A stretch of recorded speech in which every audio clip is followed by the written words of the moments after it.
শোনো বন্ধু, ব্রেকআপ মানে শুধু সম্পর্ক ভাঙা না, এটা অহংকার, স্বপ্ন, অভ্যাস, ভবিষ্যৎ সবকিছুর উপরে একসাথে আঘাত।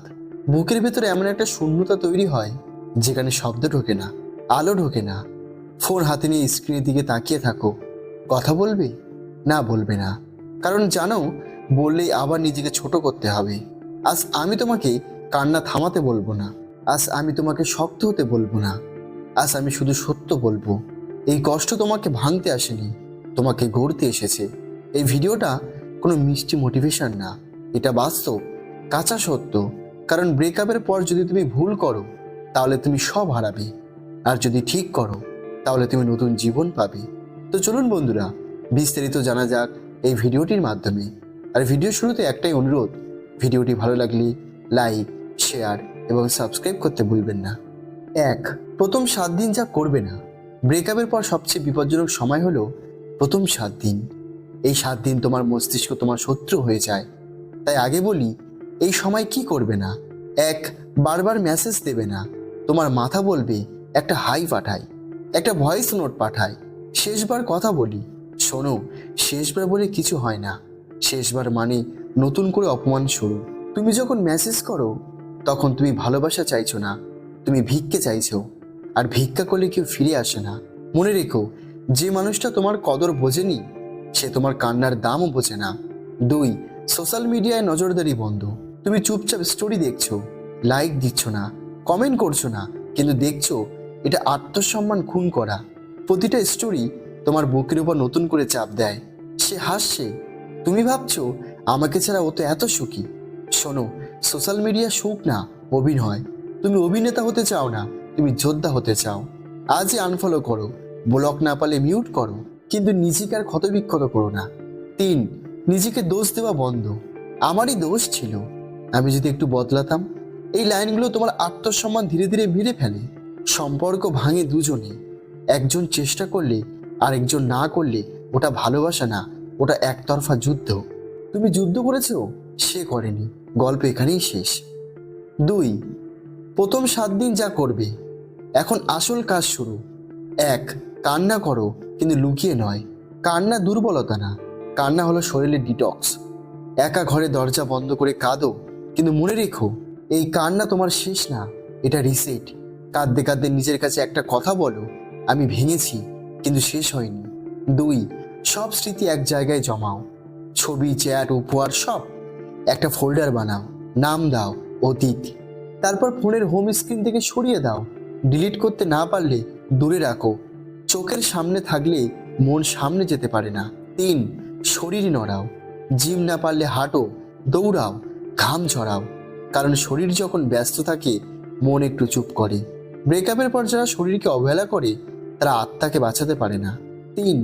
30 দিনের নীরবতা, নো কন্ট্যাক্ট রুল। এটা কোনো খেলা না, এটা আত্মসম্মান। 30 দিন কোনো কল না, কোনো মেসেজ না, কোনো স্টোরি দেখা না। এই 30 দিন তুমি তাকে শাস্তি দিচ্ছ না, তুমি নিজেকে সারিয়ে তুলছো। কেন নীরবতা কাজ করে? কারণ অনুপস্থিতির দাম আছে। তুমি যখন সবসময় উপস্থিত ছিলে তখন তোমার দাম কমে গিয়েছিল। নীরবতা দুটো কাজ করে। তোমাকে শক্ত করে। 2 তাকে ভাবতে বাধ্য করে। কিন্তু লক্ষ্য তাকে ফেরানো না, লক্ষ্য নিজেকে ফেরানো। 4 মস্তিষ্কের যুদ্ধ। ব্রেকআপের পর সবচেয়ে বড় যুদ্ধটা বাইরে না, ভিতরে। রাতে হঠাৎ মনে পড়ে পুরনো কথা, পুরনো হাসি। তখন কি করবে? মনে পড়লে লিখে ফেলো, একটা নোটবুক রাখো, নাম দাও যা বলা হয়নি।